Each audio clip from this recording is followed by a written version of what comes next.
Abraço grandioso para vocês e para todos os irmãos e irmãs, amigos que nos acompanham através da Web TV Sem Fronteiras, neste encontro de adoração, de culto ao nosso Deus.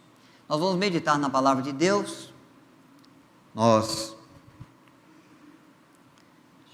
encontramos sempre nas instruções bíblicas mensagens especiais que nos confortam, que nos consolam, que nos encorajam, mas que também nos desafiam.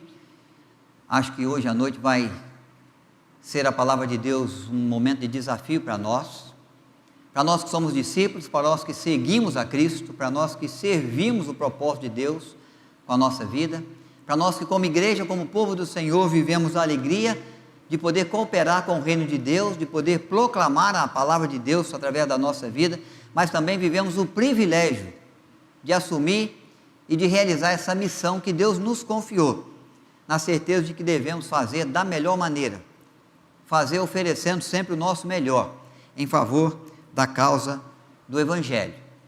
É o que o Senhor Jesus espera, é o que o Senhor Jesus busca, servos bons, servas fiéis, aqueles que possam bem representá-los e representar bem o seu reino e o seu nome junto à terra, dando continuidade à vontade do Pai Celeste, fazendo prosperar na nossa vida os desígnios, o querer daquele que muito nos amou na cruz do Calvário. Então nós vamos meditar no texto de Lucas, capítulo 9. Jesus vai se dirigir a Jerusalém. Ele vai passar por Samaria e depois numa outra aldeia. Quando eu estava lendo esse texto, isso me chamou a atenção. O ensino que Cristo leva em Samaria, a forma como ele é recebido e trata as pessoas ali, depois se dirigindo a uma outra aldeia, num outro momento, num outro propósito, a maneira como ele conclama alguns para segui-lo, as respostas que ele tem e o propósito que ele aponta. Então nós vamos meditar a caminho de Jerusalém. Jesus está a caminho de Jerusalém e vai passar primeiro por Samaria, depois vai seguir para uma outra aldeia muito próxima, Samaria. Nesse caminho, que o Senhor instrua o nosso coração na direção que Ele quer para nós, no propósito que Ele tem com a vida do seu povo, com a vida da sua igreja. Nós vamos ler o texto daqui a pouquinho. Quero adiantar o que acontece em Samaria. Eu peço a sua atenção só para a gente contextualizar algumas coisas aqui. Jesus vai passar por Samaria. Judeus e samaritanos não se davam bem, tinham problemas culturais, históricos e tinham problemas religiosos. Tinham o interesse, o desejo de que Samaria possuísse o monte mais precioso, mais importante para a adoração, para o culto. Jerusalém já conclamava como sendo seu, cidade de Davi, o local da adoração, o templo onde estava, o monte onde estava o templo de Jerusalém. Quando Jesus passa em Samaria, antes dessa passagem aí, ele tem a oportunidade de ter uma conversa com uma mulher samaritana, num poço à porta da cidade. E ele vai tratar de algumas coisas na vida daquela mulher, mas ele vai se revelar a ela como o Messias prometido. Ela mesmo vai declarar: tu és o Cristo, e vai sair pela cidade de Samaria anunciando: olha, lá fora, lá no poço, eu encontrei aquele Messias prometido por Deus aos profetas. Ele está lá, me ensinou muita coisa, inclusive que a adoração correta não é nesse monte ou naquele lá de Jerusalém, mas é adoradores que o adoram em espírito e em verdade. Aí a cidade vem para receber Jesus, vem para ouvir os seus ensinos. Alguns vão proclamar: olha, eu creio, não porque ela me contou, mas porque é aquilo que eu vejo. E ele vai ser muito bem recebido aí nesse tempo. Mas agora ele está disposto a ir para Jerusalém. Jesus está indo para Jerusalém. Jesus vai celebrar depois, mais tarde, lá a Páscoa. Os samaritanos, sabendo que Jesus está ali, passando por Samaria, mas indo a Jerusalém celebrar a Páscoa, eles vão dizer assim: ah não, ele traz no coração a certeza que todo judeu tem, e que os cidadãos de Jerusalém também têm. O lugar certo de adorar, especialmente no tempo da Páscoa que celebramos, é um monte em Jerusalém, é junto ao templo que está lá na capital. surpreendentemente, eles não recebem Jesus dessa vez, não acolhem. Quero ler o texto com vocês, eu vou adiantar aqui para o texto estar projetado, do verso 51 ao 56 agora. Se você preferir abrir a sua Bíblia, pode fazer também, é Lucas 9, 51 a 56, os samaritanos não recebem o Senhor. E aconteceu que, ao completarem-se os dias em que devia ele ser assunto aos céus, manifestou no seu semblante a intrépida resolução de ir para Jerusalém. E enviou mensageiros que o antecedessem. Indo eles, entraram numa aldeia de samaritanos para lhe preparar pousada. Mas não o receberam, porque o aspecto dele era de quem decisivamente ia para Jerusalém. Vendo isso, os discípulos, Tiago e João, perguntaram: Senhor, queres que mandemos descer fogo do céu para os consumir? Jesus, porém, voltando-se, os repreendeu e disse: Vós não sabeis de que espírito sois? Pois o Filho do Homem não veio para destruir as almas dos homens, mas para salvá-las. E seguiram para outra aldeia. Há uma mensagem muito preciosa que Deus traz ao meu coração, que eu gostaria de compartilhar com você, nessa primeira reflexão a caminho de Jerusalém, na vida dos samaritanos. É que Jesus nos ensina que somos todos iguais perante Deus. Os judeus não pensavam assim. Os judeus pensavam que os samaritanos eram menores diante de Deus. Os judeus pensavam que os samaritanos estavam errados no seu propósito de servir a Deus. Os judeus e os samaritanos não se entendiam, viviam numa disputa muito grande de quem tinha razão de verdade com respeito à fé, com respeito ao princípio de culto, ao local de culto, ao momento e ao local de adoração.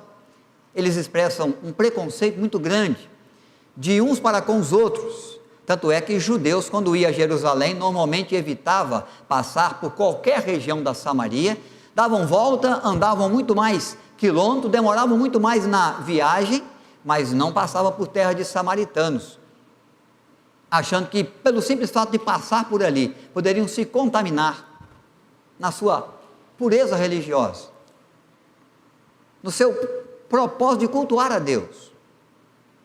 Então nós encontramos uma intriga muito grande, encontramos também o que o Senhor Jesus vai chamar de preconceito para com as pessoas. Nós encontramos aí um conflito entre irmãos que professam a mesma fé, mas que têm entendimento diferente de algumas coisas, e por isso eles ficam se degladiando, ficam se ferindo. E parece que o negócio não é muito leve, e o texto me revela algo que até me assusta. Quando os samaritanos resolvem não acolher Jesus, o que João, o filho do trovão, e Tiago propõem para Cristo? Senhor, vamos fazer uma oração aqui, daquele clamor fervoroso, vamos pedir ao Senhor nosso Deus que rompa os céus, que os destrua. Não é isso que acontece aqui?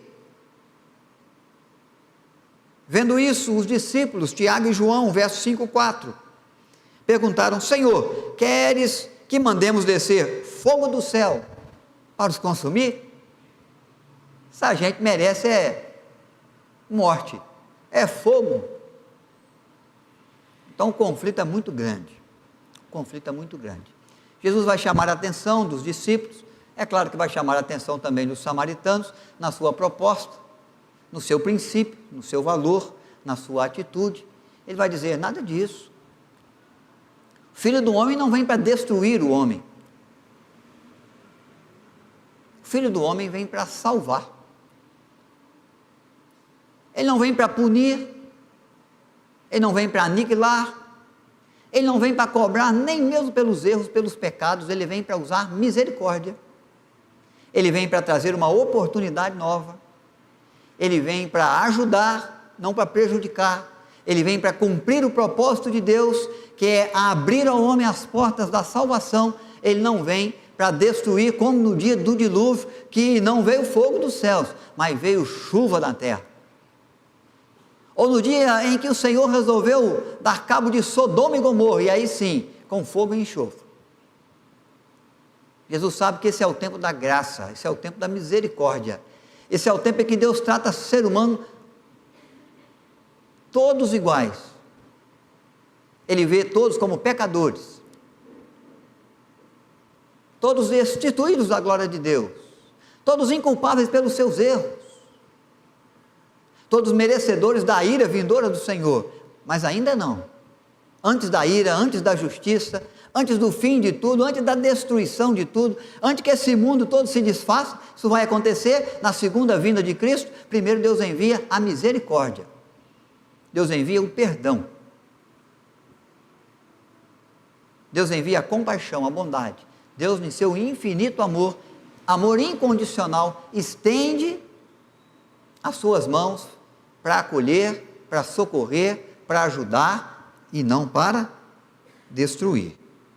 Então ele me ensina como que eu tenho que tratar as pessoas, como eu devo tratar as pessoas, com gentileza, com sorriso, com alegria, com compreensão, com perdão, com amor, com bondade.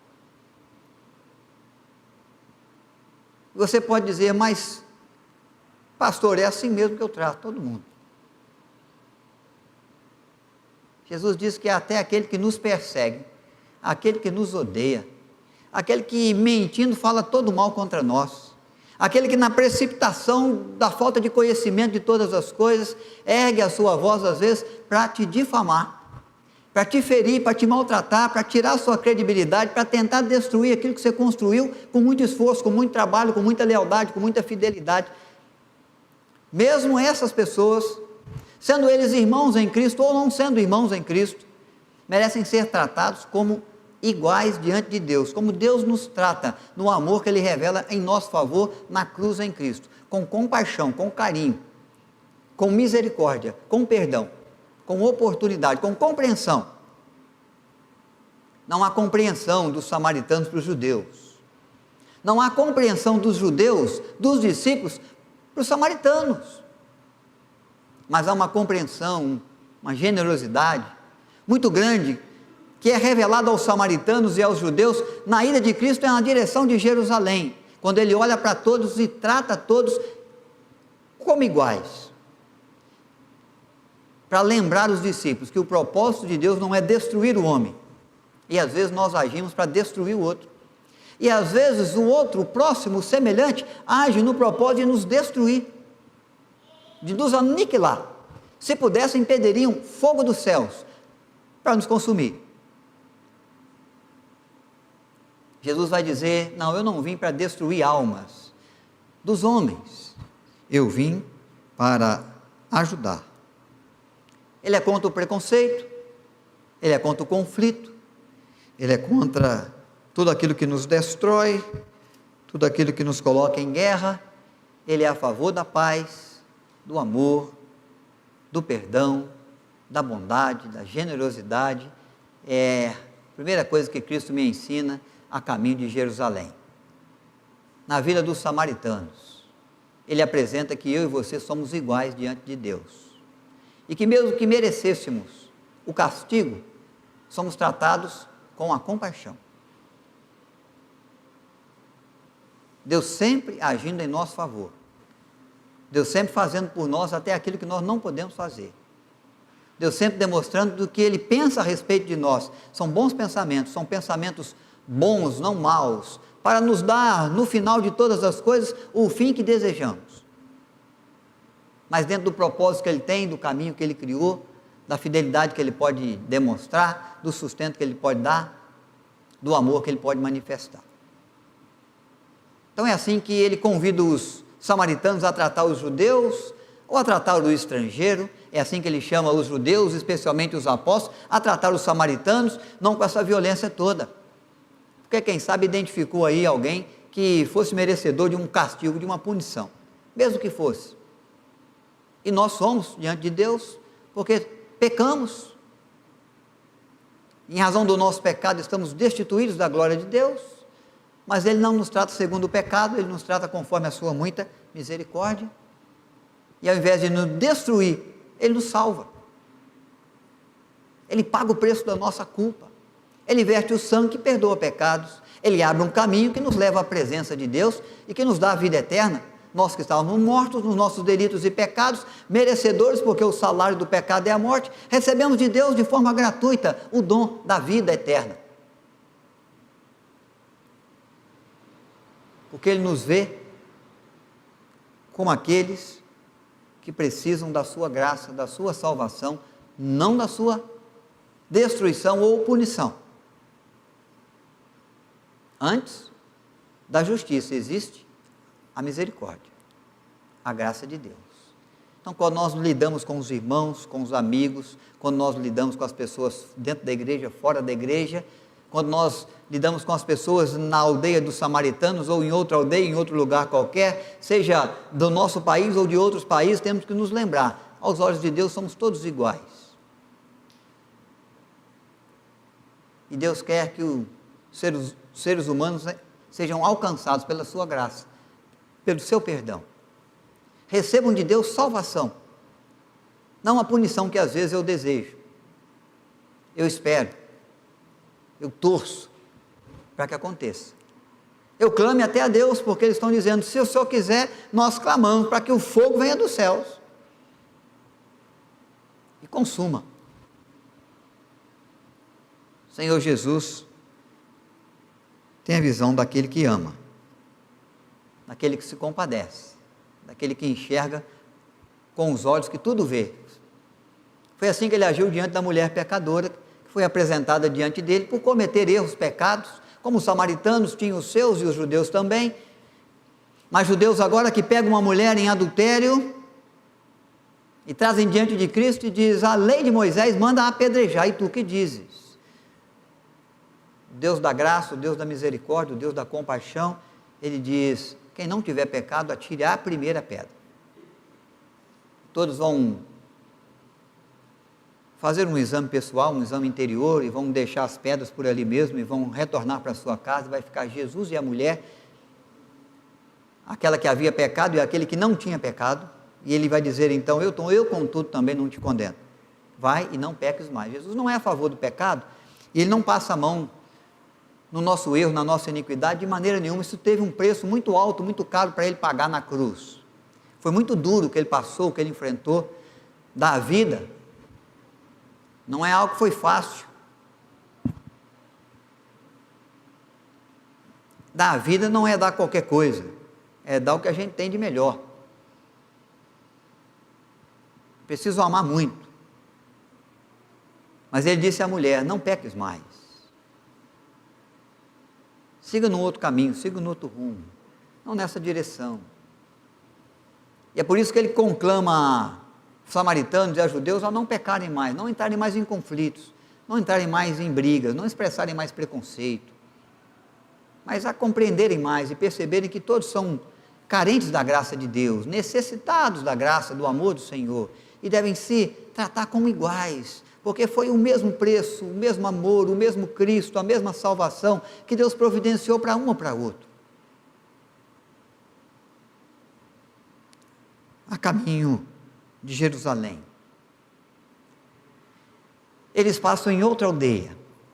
Vamos ler esse texto aí, a partir do 51 agora? Não, o 51 é o que eu li agora, vamos lá. Essa é a outra observação que nós temos. Jesus nos revela, numa outra aldeia, a caminho de Jerusalém, o que Ele espera dos seus discípulos.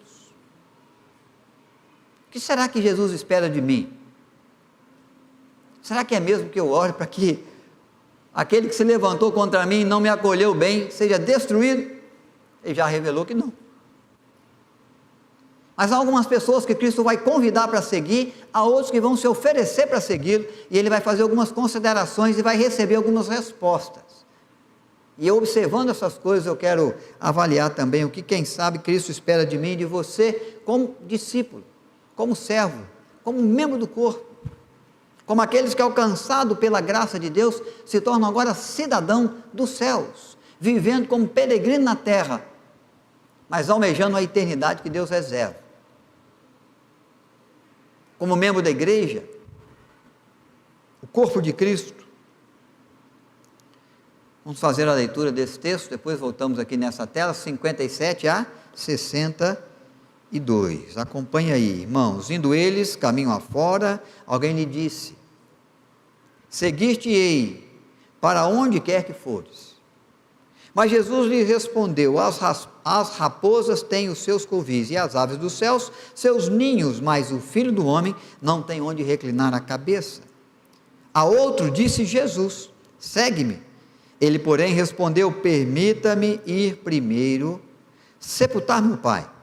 Mas Jesus insistiu: deixe os mortos o sepultar os seus próprios mortos. Tu, porém, vai e prega o reino de Deus.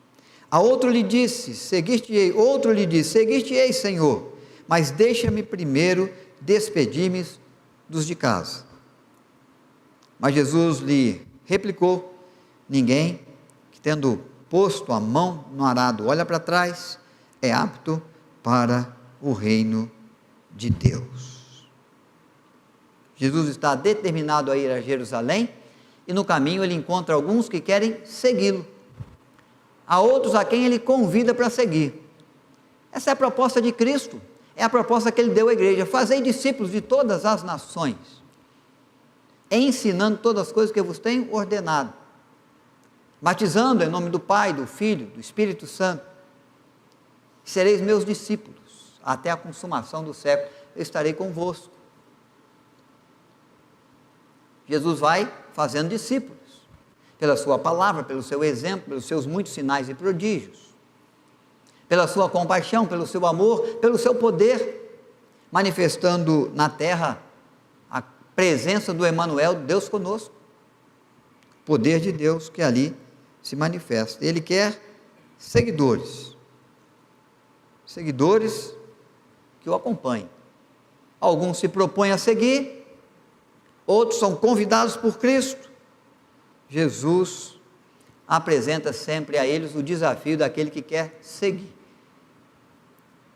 Senhor, vou contigo, onde o Senhor for. Há uma lembrança de Cristo. Olha, a vida do cristão não é a vida de mar de rosas. Você vai me seguir? Tá bom, é bom que você saiba, antes de entrar nessa estrada, nesse caminho para Jerusalém, ou para onde mais você puder ir, levando o meu nome, sustentando na sua vida a minha fé, a fé em Cristo, a fé que salva o perdido, a fé que não vem para destruir homens, mas para salvar. Há momentos que eu não tenho aonde reclinar a cabeça, há momentos que a noite demora a passar, há momentos que eu não tenho quem me acolha. Vocês não viram na vida dos samaritanos? Cheguei, alguém foi tentar preparar o lugar, eles não me receberam. A caminhada do cristão, a caminhada dos meus discípulos, não é a caminhada de hospedaria, de mesas fartas, de bonança, de vida sem problema, de vida sem conflito. Pode ser que alguns pensem que andar com Jesus é andar na vida de mar de rosas, é andar na vida onde eu peço e tudo eu recebo, é a vida onde eu clamo o Pai e Ele jamais se esquece de mim, mas faz de acordo com o que eu pedi, e quem sabe em determinados momentos até conforme eu determinei, como se nós fôssemos o servo, ou os senhores, e o nosso Deus o servo. Nós invertemos as ordens às vezes na nossa oração, na nossa petição diante de Deus. Nós achamos que Ele tem que fazer o que a gente quer, quando a gente esquece que Ele é o Senhor e nós fazemos o que Ele quer, da forma como Ele deseja. É assim que os servos tratam os seus senhores. Eles não exigem que seja agora, que seja desse jeito, pelo contrário, eles fazem do jeito e no momento que o seu Senhor enviou, mandou. Mas nós temos essa inversão às vezes de valores, Porque tem muita gente falando assim: nosso Pai é o Deus de tudo, é o Deus da riqueza, é o Deus que pode todas as coisas, e eu sou filho do rei, e sendo filho do rei, a minha vida vai ser aquela bonança, aquela vida de imperador, aquela vida de mesa farta, aquela vida de palácio. E nós esquecemos que até os reis que andaram com o Senhor viveram os seus desertos, atravessaram os seus tempos de dificuldades, de lutas, de aflição. Até os discípulos que seguiram, e nós sabemos e temos muitas histórias, foram envolvidos, foram enfiados em tempestades, às vezes por querer do próprio Cristo. E depois, seguindo o propósito de Cristo e a missão que Cristo lhe confiou, foram odiados pelo mundo.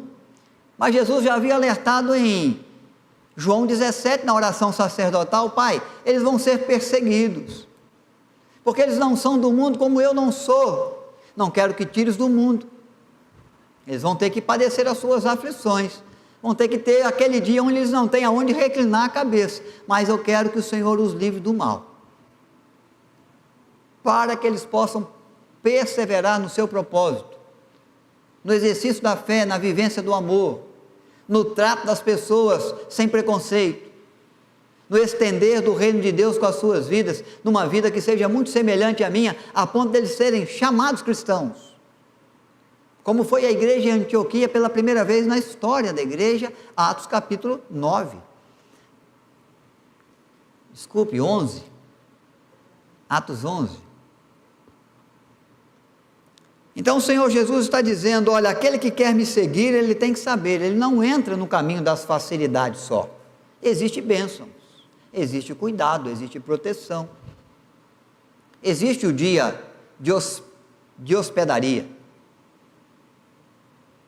de estalagem boa, mas existe o dia do cansaço contínuo sem poder descansar, porque a multidão está ali sedenta como aquele que não tem pastor, e Jesus pensa em descansar e dá descanso para os apóstolos, mas eles tomam o barco numa margem do mar da Galileia, eles passam para outra margem da Galileia, e quando eles chegam lá, uma outra multidão já os recebe, e muitos até que já estavam ali, que vão seguindo a direção que o barco toma, pela praia, pelas pedras que envolvem o mar da Galileia, o lago de Genezaré, e quando Jesus chega lá, eles já estão, e ele olha e fala: pessoal, fim do descanso, não há descanso, vamos cuidar dessa gente, vamos deixar para descansar depois. Às vezes, o discípulo de Cristo é aquele que não tem como descansar, então quando um cara vem e se convida para vir, Jesus já alerta, fala: olha, vem, mas não vem pensando que é um mar de rosas, não vem pensando que é só bênção, só alegria, só sorriso. Existe deserto, existe tempestade,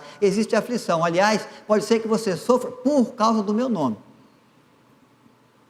Os apóstolos deram a sua vida por causa do nome de Cristo, para estender o propósito de fé que Cristo estabeleceu com a sua morte, com a sua ressurreição, com o seu ministério.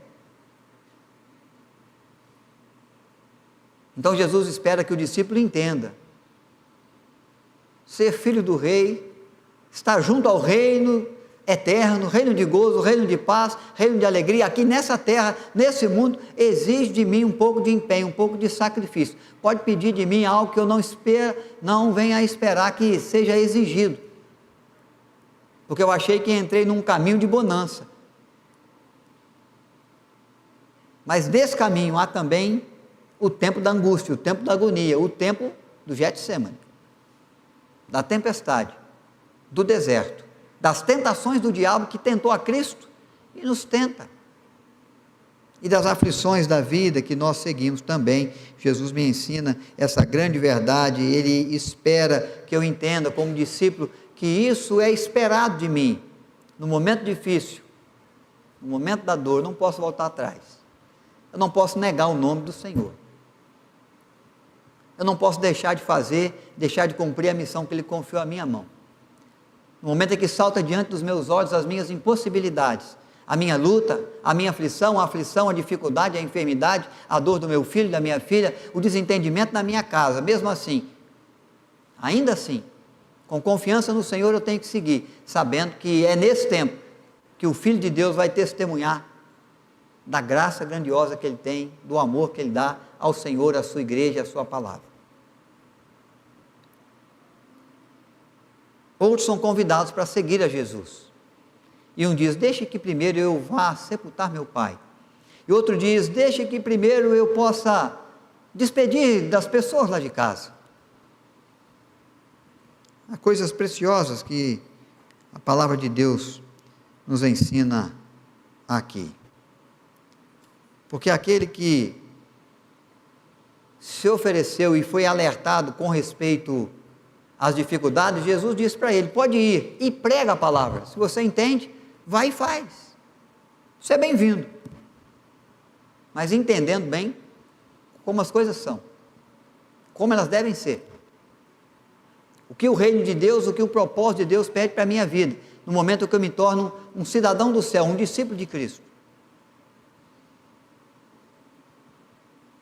Aqui há aqueles que tiram a prioridade do reino de Deus, ou a prioridade que o reino de Deus tem que ter.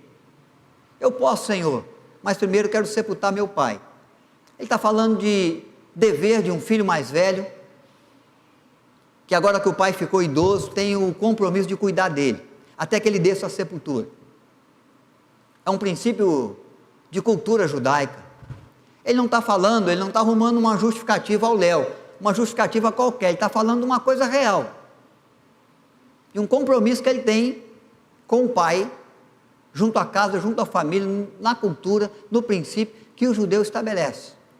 O pai ficou velho, é dever do filho honrá-lo, cuidando dele. Honra teu pai e tua mãe, para que se prolongue os seus dias. É o mandamento de Deus.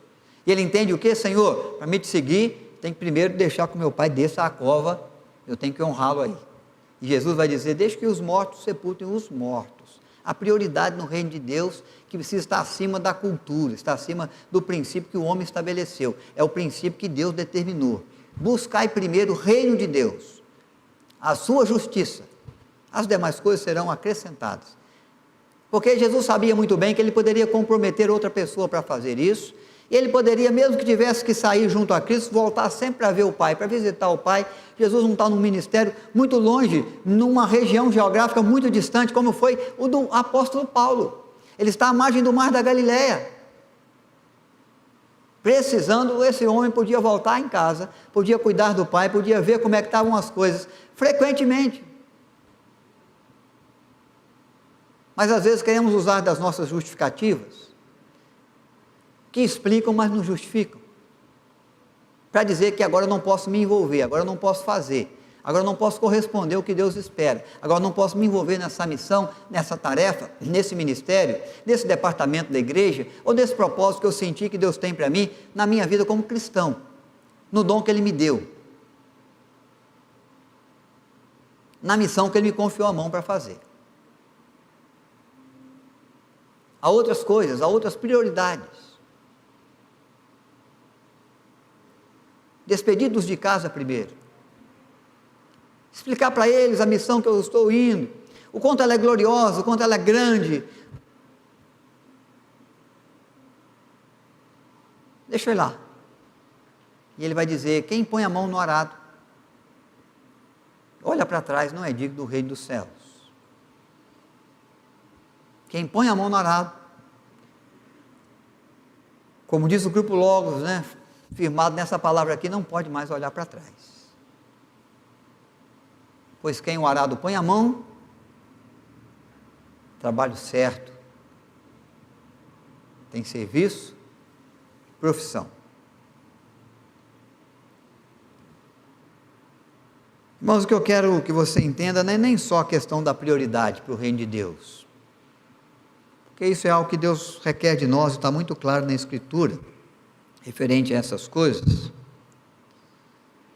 mas é que essas pessoas que querem seguir, que são convidados para seguir, e na vida sempre é assim, às vezes as pessoas se disponibilizam a seguir a Cristo, outros vêm, são chamados para que sigam.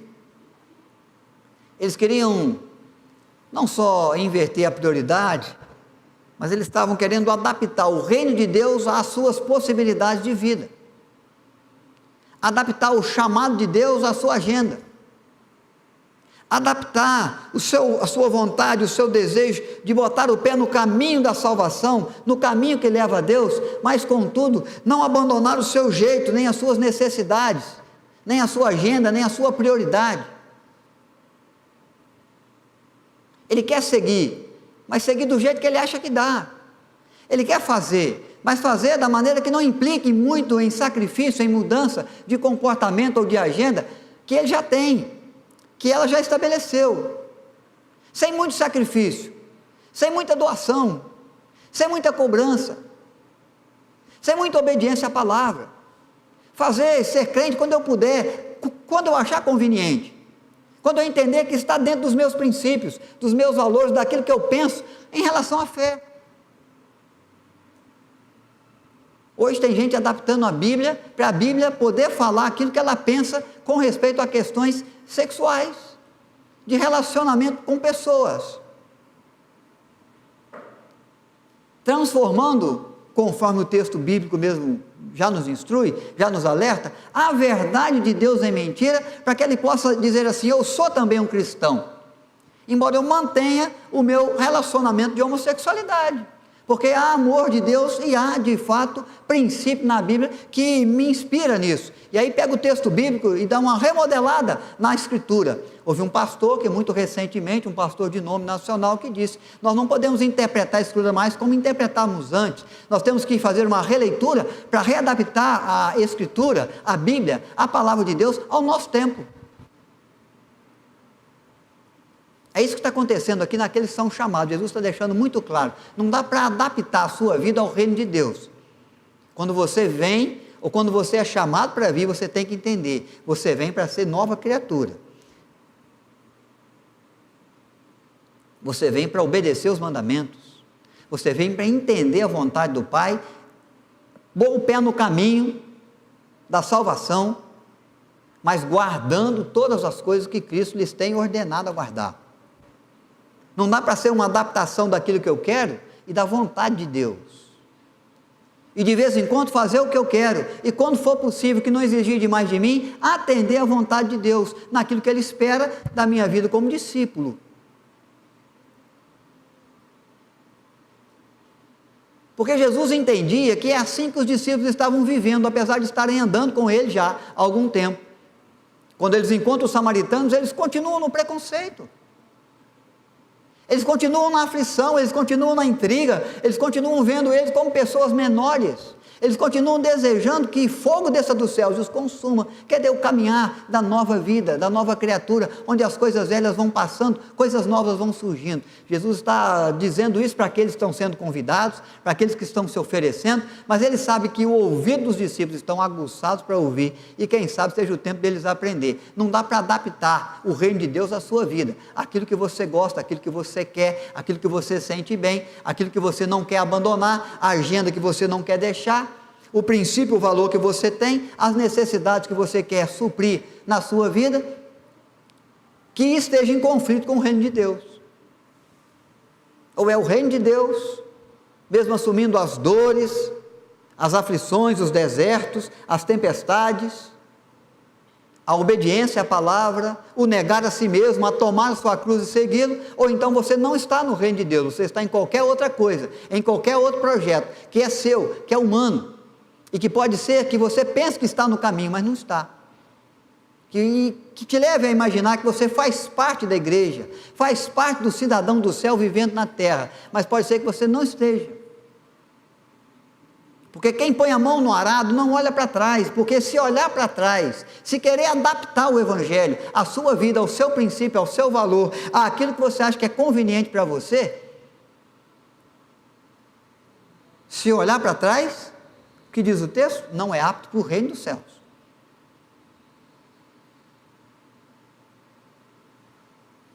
Você bota a mão na coisa certa, mas está com o coração no lugar errado. Você vai conduzir o arado, você não vai chegar lá.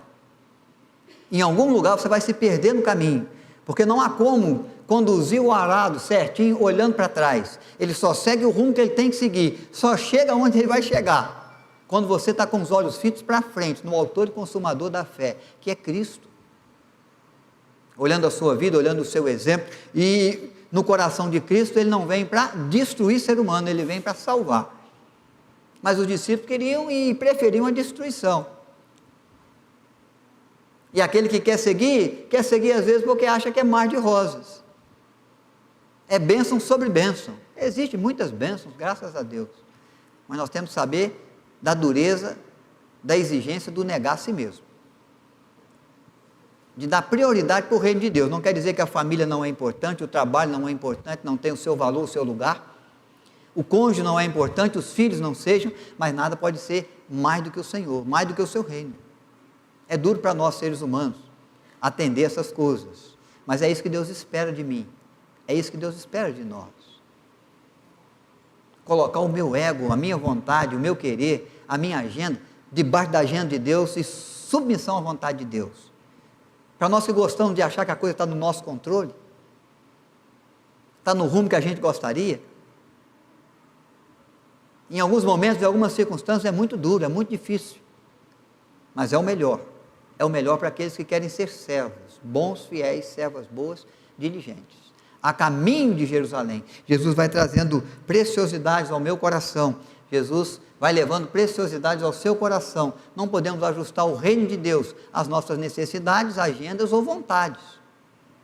Não é a Bíblia que tem que ser relida, não é a interpretação bíblica que tem que ser avaliada de uma maneira diferente, num contexto novo de mundo.